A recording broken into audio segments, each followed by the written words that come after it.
Assalamu alaikum. I am Maria Raza from APS 7 Streets. Dear listeners, today this is the fourth lesson of Pakistan Studies. The outset is with the name of the greatest creator, the Allah, the Almighty. Dear listeners, at the end of today's lesson, you will be able to understand the events in the second tenure of Benazir Bhutto and Nawaz Sharif. Secondly, grasp the cause of their dismissal. In the meanwhile, we have to discuss different areas. First of all, the recapitulation of the previous lesson, the timeline-wise, Benazir Bhutto's second government era in terms of problems, dismissal, same is the case with Nawaz Sharif, second era of government in terms of events and dismissal. As a part of recap, the first question that I'm going to ask my dear listeners, in 1988's election, who won the election? I said in the previous lesson that the two parties were leading. The party who actually won the election was, yes, Pakistan People's Party under the headship of Benazir Bhutto, as she was the first female Prime Minister of Pakistan. 1989 Commonwealth. What was the incident, what was the event that we discussed regarding the Commonwealth? If you remember, we said that in 1970s, in the era of Zulfikar Ali Bhutto, Pakistan was separated from the membership of Commonwealth, whereas in 1989, again there was reunion of Pakistan with the Commonwealth. The last question is, I have mentioned here 1990s election, Nawaz Sharif, but not PMLN. What is the mystery behind this question? Yes, the mystery is that in 1990s election, the leading person who won was the Nawaz Sharif. At this point in 1990, we cannot say that Nawaz Sharif belonged to Pakistan Muslim League N or PMLN, because at that time there was not foundation of PMLN. PMLN was founded by Mr. Nawaz Sharif in 1993. Now the timeline. From 1988 till 1990, the ruling person was Benazir Bhutto as Prime Minister of Pakistan. 1990 till 1993, Nawaz Sharif, succeeded by Benazir Bhutto once again from 1993 till 1996 for the period of 3 years, and then Nawaz Sharif once again as his second tenure from 1997 to 1999. While in the subsequent slides when we discuss about these two figures, these two personalities, can you just think about this timeline? Benazir Bhutto's second government era. Election of 1993, MQM boycotted from the election, from the participation in election. The two leading parties were PMLN and Pakistan People's Party. PMLN under the headship of Nawaz Sharif, Pakistan People's Party under the headship of Benazir Bhutto. The result of the election that portrayed was that Benazir Bhutto was once again elected as her second tenure as Prime Minister of Pakistan, and at this point Farooq Ahmed Khan Laghari was the President of Pakistan. Now it's about time to discuss the sufferings of Benazir Bhutto in her second regime. Let me reiterate, from 1993 till 1996, Benazir Bhutto's second ruling period, the problems that she faced. The first and the manifest of all was the opposition of Pakistan Muslim League N, Pakistan Muslim League Nawaz. Benazir Bhutto confronted severe opposition from Nawaz Sharif in the form of strikes. Secondly, family fights. There was disagreement between Benazir Bhutto and Mir Murtaza Bhutto. Actually, what was the real story behind this? That Nusrat Bhutto, Benazir's mother, she preferred her son, Mir Murtaza Bhutto, as leader of Pakistan People's Party. Mir Murtaza Bhutto had gone into exile and founded a Zulfikar organization. On this platform, he cavilled, he criticized Benazir Bhutto to betray Zulfikar Ali Bhutto's principles. On the return to Pakistan, Mir Murtaza Bhutto, he was arrested. He was imprisoned for some months on the charges of terrorism. And finally, in September 1996, Mir Murtaza Bhutto was killed at his home in police attack. So this was the point which instigated the flame for the Benazir Bhutto in her second ruling period. Then lastly, the last but not the least, economic crisis. Economic crisis in the form that the nation faced 30% decrease in the value of Pakistani rupee with respect to US dollar.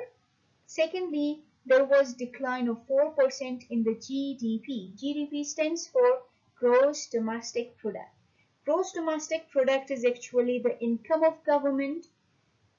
All the people who are working in Pakistan, their taxes, their contribution makes the gross domestic product of Pakistan. In gross domestic product, the income of Pakistanis who are working abroad, this contribution is not counted in GDP, rather that is GNP of Pakistan. So in GDP only we consider the income of people who are working in Pakistan, as the word domestic refers this term. And lastly, there was 2.3% decrease in the industrial growth. So is the economic crisis.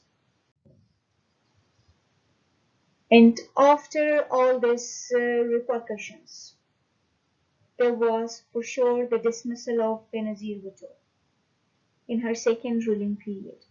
Farooq Ahmad Khan Laghari, on the basis of 8th Amendment, dismissed the government on the basis of charge of corruption and mismanagement. 8th Amendment, collectively the 1973 Constitution of Pakistan, consisted of 25 amendments. So what 8th Amendment was? Actually, it was the power, it was the system, it was the point that changed the Constitution of Pakistan, 1973's Constitution, from parliamentary system into the semi-presidential system. When we say semi-presidential, it means power of president was increased. What kind of power? To dismiss the prime minister. This was counted in the 8th Amendment of the 1973's Constitution. Now, the start of Nawaz Sharif's second government era. Election of 1997. As a result of election, again the two leading parties were PMLN and Pakistan People's Party. As a result, this time Nawaz Sharif became the Prime Minister of Pakistan. Now the events in Nawaz Sharif's second regime period. Certain events we are going to discuss. The first one is Retire Debt, Adorn the Country scheme. Actually, what kind of scheme this was? Like in Urdu, the slogan which was raised was Qarz Utaro Mulk Sawar. This was the slogan. There was essence for this slogan because Pakistan loaned from IMF that led the country towards the abysmal condition, very bad condition. In order to recover the situation, this slogan was raised by Nawaz Sharif. The system was introduced on 23rd February 1997. This scheme involved the Pakistanis from abroad and asking them to give Pakistan loans in the form of Qarz-e Hasana. Qarz-e Hasana, it means principal repayment could be possible in future, but there would be no interest payment on the amount. And as a result, there was positive response as there was accumulation of 17 billion rupees. And secondly, the right of vote to the Pakistanis abroad, to the non-resident Pakistanis, it was initiated for the purpose of instigating the sense of interest, sense of responsibility, and sense of patriotism in the Pakistanis who were living in abroad. Now the third one, census of 1998, like Mardum Shumari. It was conducted in 1998 and the population was considered to be over 13 crores. The next one, M2 motorway. This is Lahore Islamabad motorway. The plan was basically conceived in 1991, whereas it was completed in 1998. 1991, the first ruling period of Nawaz Sharif. Consequently, the next one, repeal or cancellation of clause 58 2b from 1973's constitution. We discussed 8th Amendment. 8th Amendment gave power to the president. Now, on the basis of that power, Benazir Bhutto, in her first regime, that was dismissed. Nawaz Sharif's first government was dismissed. Benazir Bhutto's second regime was dissolved. Now, in order to be on the safe side, Nawaz Sharif introduced in his ruling period the 13th Amendment. Amendment means change. 13th change in the Constitution of Pakistan 1973. On the basis of this amendment, the power of President to dismiss the Prime Minister at any time, this power was rescinded. This power was cancelled in the 13th Amendment. And as far as atomic blasts are concerned, so the period was 29th May 1998, whereas the site, the place where these blasts were performed, it was Rasco Hills, Chavi, in the province of Balochistan, Pakistan. 5 simultaneous underground nuclear tests were conducted, and on the basis of such nuclear tests, in 1998, Pakistan was considered to be the 7th atomic power in the world. And on number 7, we are going to discuss Lahore Declaration. Lahore Declaration means when, if you just see the picture, Nawaz Sharif with the Indian Prime Minister Atal Bihari Vajpayee. When Atal Bihari Vajpayee visited Lahore by bus, so he was warmly welcomed by the Prime Minister of Pakistan, Nawaz Sharif. This was the sign of setting peace and goodwill. And on the basis of this, both the Prime Ministers decided to discuss to solve the Kashmir issue in a very soundful atmosphere. So therefore, on 21st February 1999, there was agreement in Lahore. That agreement is called Lahore Declaration.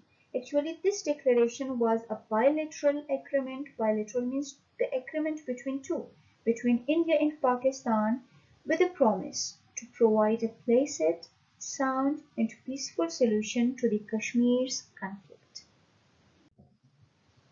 And almost the last portion, Kargil invasion. Kargil invasion, this is called Kargil conflict, Kargil war, etc. 1990s nuclear tests by the two countries, Pakistan and India, created a belligerent atmosphere, a warlike atmosphere. After this, in order to calm down the situation, there was essence for the Lahore Declaration. Lahore Declaration promised the two countries about the peaceful situation regarding the Kashmir issue. 1999, from 8th May till 26th July in 1999, there was belligerent turbulence situation going on in Pakistan. Basically, armed conflict was going on regarding this area. If you see highlighted in Jammu and Kashmir, the Kargil district, as a result of this armed conflict, India regained the Kargil position, and it was claimed that Nawaz Sharif was too weak to handle the war and surrendered in front of the Bill Clinton. And now, the last slide, Dismissal of Nawaz Sharif's government. 12th October 1999 plane hijack case. Whose plane? Pervez Musharraf's plane. When Pervez Musharraf was returning back to Pakistan from the official visit from Sri Lanka, so at this time, Prime Minister Nawaz Sharif announced the retirement of General Pervez Musharraf. So this was the point that he announced the Chief of Army is General Ziauddin as a new army chief. So this created a reluctant environment in Pakistan, and the hijack case occurred at this point. So this is the point in time where there was a case raised against Nawaz Sharif. A case was filed against Nawaz Sharif. The court declared Nawaz Sharif is an epizet, is unfit for any public post and sentenced to life imprisonment. But that life imprisonment was changed into banishment because of the because of the intervention of Saudi government, because after that Nawaz Sharif was sent to exile to Saudi Arabia. As a part of home assignment, if you remember, in the last lesson, we discussed about the first tenure of Benazir Bhutto and Nawaz Sharif. So you can give the complete answer of the two questions from the lesson 3, from lecture 3 of Pakistan Studies by the combination of lecture 3 and lecture 4. So for today, again, the first two questions of lesson 3. Wish you best of luck. Thank you.